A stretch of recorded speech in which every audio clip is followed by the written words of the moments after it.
Le JT de Rio, votre tout nouveau rendez-vous sur iTélé pour suivre de près l'actualité des Jeux Olympiques depuis le Brésil. En plateau avec moi, Olivier Le Foll. Bonjour Olivier. Bonjour Thomas, bonjour à tous. Et on commence évidemment avec l'image du jour. La première médaille pour le clan français. Malheureusement, pas dans le métal que l'on souhaitait. Évidemment Thomas, vous vous doutez bien que j'aurais préféré vous amener la première Marseillaise de ces Jeux Olympiques.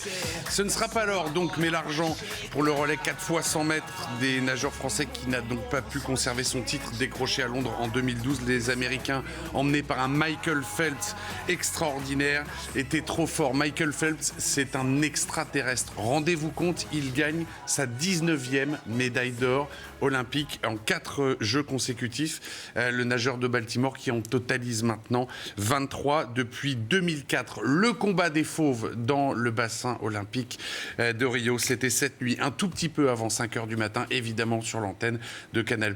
Aux commentaires, Éric Bénard et Alain Bernard. Séquence.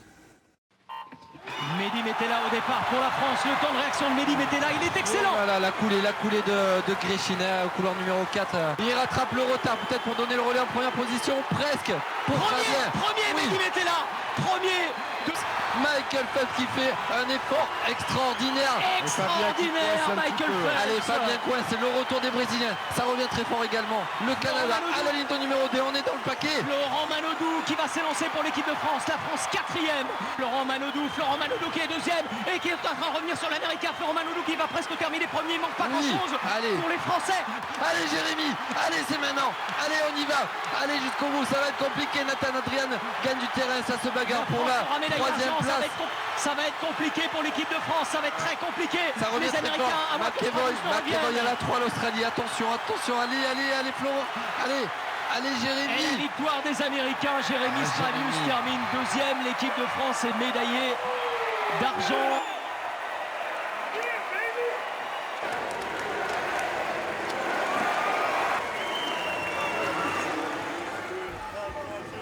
Voilà, au final, Mehdi Metella, Fabien Gillot, Florent Manodou et Jérémy Stravius accusent un retard de 61 centièmes de seconde seulement sur Dressel Phelps et le champion olympique du 100 mètres nage libre Nathan Adrien. Tout de suite, les réactions de Fabien Gillot, le capitaine, et bien sûr Florent Manodou. Forcément déçu, ça fait quelques années qu'on bosse dur sur ce relais, on a une belle équipe et à chaque fois qu'on n'est pas premier, on est déçu. Maintenant, ça reste une médaille d'argent au JO, donc on n'a pas à rougir. Le temps, additionner des temps est très rapide, donc bravo aux Américains. Aujourd'hui, ils ont été plus forts. J'avais beaucoup bossé sur ma prise de relais, j'ai pas réussi à la faire parce que voilà, c'est une grosse finale olympique et voilà, au final, on nage bien, on nage plus vite que l'an dernier avec la même équipe, plus vite qu'au championnat d'Europe. Donc franchement, on n'a rien à envier à notre course. On a super managé. Maintenant, les Américains étaient très forts et voilà, ils ont la culture du relais et on ne peut pas toujours gagner. On a réussi à gagner à Londres, on a réussi à gagner 2 fois le championnat du monde. Donc il fallait que ça s'arrête un jour. Malheureusement, ça s'est arrêté aujourd'hui. On aurait voulu que ça continue. Voilà Thomas, alors vous le savez, le groupe Canal+ a des envoyés absolument partout à Rio. Comment est-ce qu'on a vécu cette première médaille française au sein du Club France justement? La réponse avec Astrid Barr.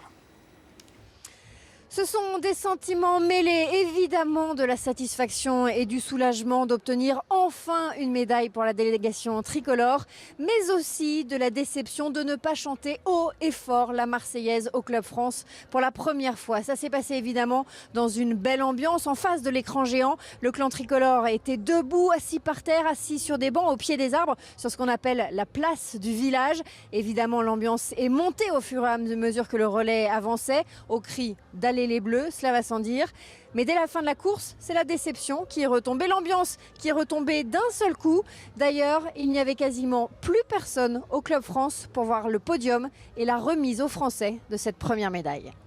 Astrid Barr depuis Rio. Cette nuit, il y a aussi des records, Olivier. Oui, 100 mètres brasse masculin. C'est le Britannique Adam Peaty qui signe un temps de 57 secondes et 13 centièmes. Record du monde. Record du monde aussi pour Katie Ledecky, l'américaine. 3 minutes 56 secondes et 46 centièmes dans la finale du 400 mètres nage libre où il y avait la Française Coralie Balmy qui a terminé 8e et dernière de cette course. On ouvre maintenant la séquence l'histoire du jour et c'est bel et bien Yannick Agnel qui arrête. Ouais, le champion olympique du 200 mètres nage libre à Londres, qui a été éliminé dès les séries.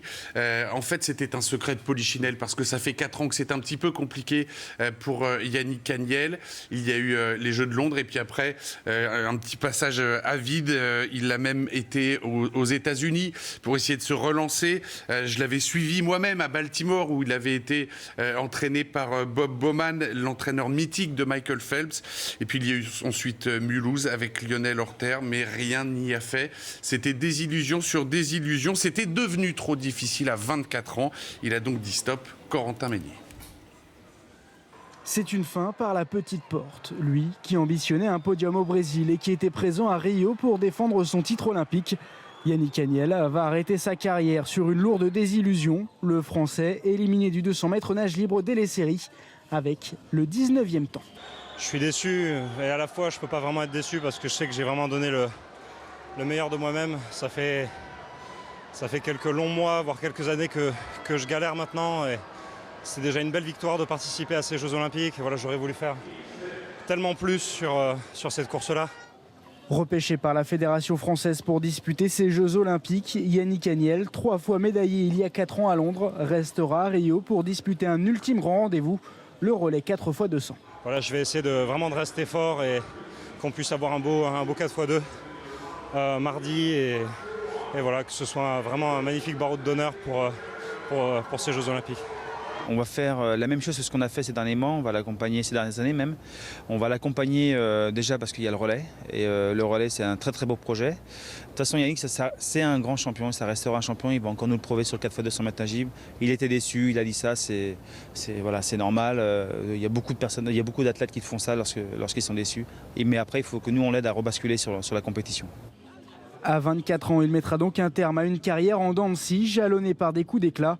Une dernière course aura lieu à Chartres fin août pour la première étape de la Coupe du Monde en petit bassin en compagnie de toute l'équipe olympique.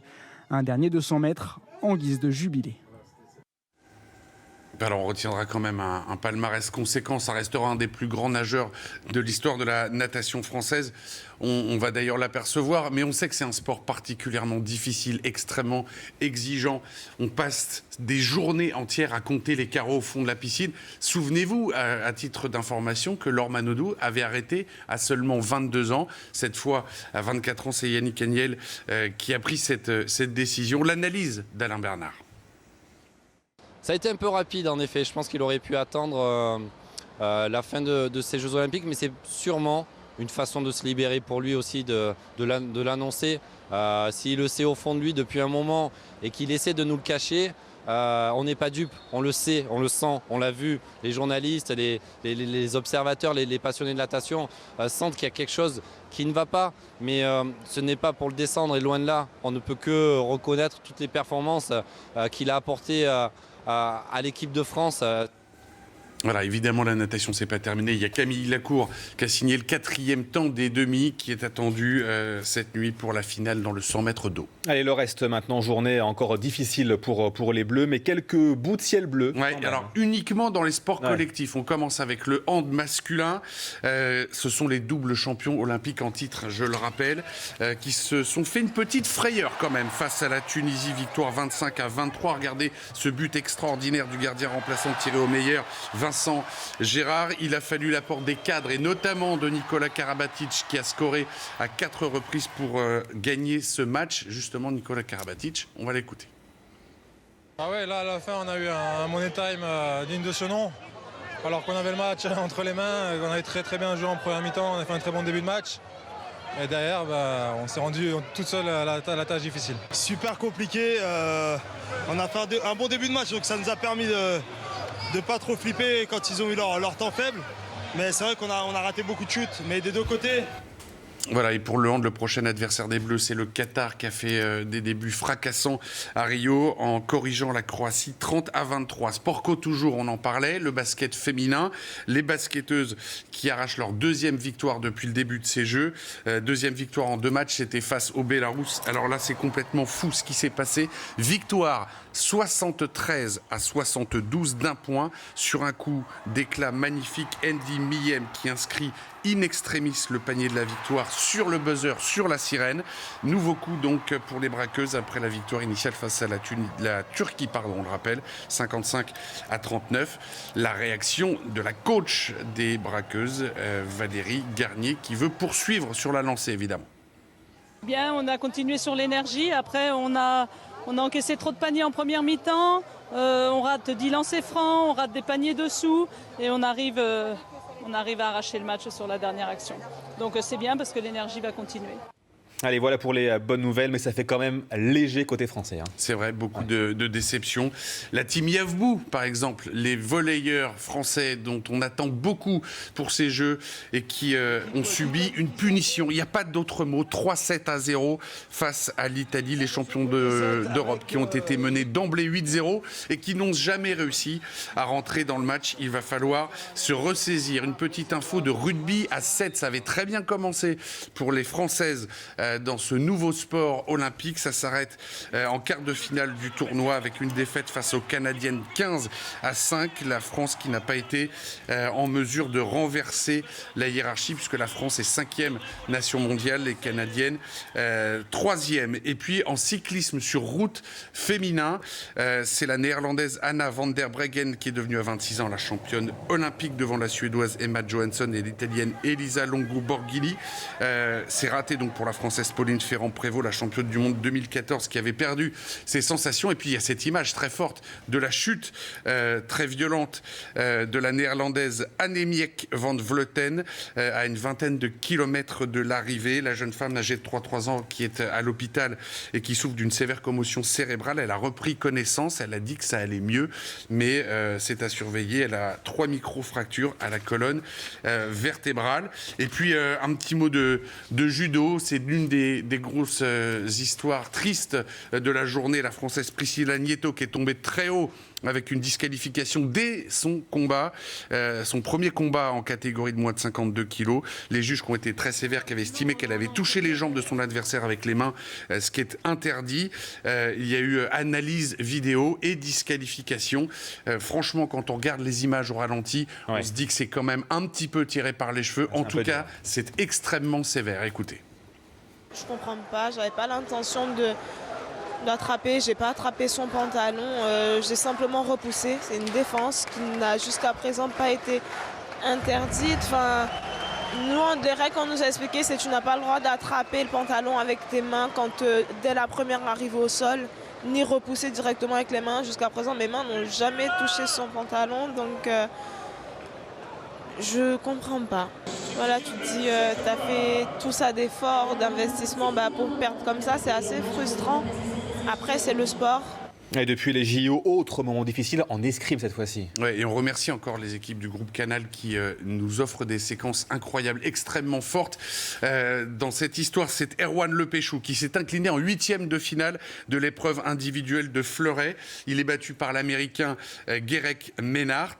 On va suivre une caméra isolée de Surya Umviti sur la femme d'Erwan Lepéchou qui elle-même est une fleurettiste tunisienne. Il y a à côté les frères d'Erwan Lepéchou et son petit garçon qui va essayer de consoler son papa. Enfin, on ne sait plus lequel des deux doit consoler l'autre. En tout cas, il essaye, lui, de tenir bon, de cacher sa frustration aux yeux de son petit bonhomme. Et c'est très fort.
Mon fils, il est en train de pleurer, il se rend compte, mais Je suis triste pour eux qu'on fait le voyage, qui espéraient sûrement mieux. On va essayer de se retrouver sûrement ce soir pour discuter un peu. Puis peut-être demain, on essaiera de passer une après-midi ensemble. Puis voilà, après je retournerai focaliser sur ma compète et voilà, j'espère qu'il comprendra plus tard que c'est pas facile. Et voilà. Mais non, ça va faire du bien de les revoir. Ouais. Voilà pour cette émotion depuis Rio, c'est aussi ça. Le bien sport, sûr. Le tennis qui a vécu une folle journée. Oui, alors on va rappeler l'élimination du double Tsonga, mon fils, mais la déception était encore plus cruelle pour la paire Nicolas Mahut, Pierre-Hugues Herbert, qui ont été sortis dès le premier tour par la paire colombienne Juan Sebastián Cabal, Robert Farah en 2-7, 7-6, 6-3. Évidemment, énorme déception parce que Mahut, c'est le numéro 1 mondial, Herbert le numéro 2, c'était les favoris de l'épreuve. En moins de 2 ans, les partenaires de Coupe Davis ont gagné 2 tournois majeurs, l'US Open l'an passé et puis Wimbledon en juillet. Ils ont remporté aussi 4 trophées, dont 3 en Masters 1000. C'est évidemment une élimination extrêmement prématurée qui fait mal. On va écouter l'interview de Nicolas Mahut. Là encore, c'est un exercice difficile après une telle déception. C'est très dur. On est sorti du cours il y a 2 minutes. On doit se retrouver devant vous, essayer d'expliquer une défaite où on avait des grandes ambitions, on nourrissait de grandes ambitions, on voulait gagner l'or, mais pas seulement pour nous. La déception, elle est immense pour nous, mais je pense à tout le staff. Je pense aux mecs qui ont tout donné, qui sont derrière nous, qui ont bossé dur. Et aujourd'hui, c'est ce sentiment-là de déception pour nous, bien sûr, mais pour tout le monde, pour les Français qui vivent à travers les Jeux, qui avaient des espoirs en nous. Et c'est très dur à encaisser de trouver les mots juste après un match comme celui-là. Voilà, on vous rappelle aussi l'élimination des sœurs Williams dans le double féminin, journée totalement folle pour le tennis, on l'a dit. L'image forte aussi en tennis, ce sont les larmes de Novak Djokovic qui était dévasté après son élimination dès le premier tour face au revenant, l'Argentin Juan Martín del Potro 7-6, 7-6. C'est lui qui l'avait déjà sorti à Londres. C'est le bureau du Serbe, il l'avait privé de la médaille de bronze. Il faut savoir que le titre olympique, c'est le seul titre qui manque au palmarès incroyable de Novak Djokovic. Allez, pour être complet, le tableau des médailles. Alors le tableau des médailles, il n'est pas bon pour l'équipe de France. Forcément, vous vous en doutez. États-Unis, Chine, Australie, pour l'instant, on rappelle que c'est le nombre de médailles d'or qui fait la différence. La France, à titre d'information, est au 20e rang des nations avec cette seule médaille d'argent. Merci beaucoup Olivier Le Foll, le JT de Rio qui revient demain bien sûr, mais mieux, même heure. On se quitte avec l'image du jour bien sûr, le bronze pour le relais masculin. L'argent, pardon. On est déçus, mais quand même, rajoutez pas. Pourquoi le bronze? C'est l'argent bien sûr, l'argent après le relais masculin 4 fois 100 mètres. Passez une belle journée, restez sur iTélé.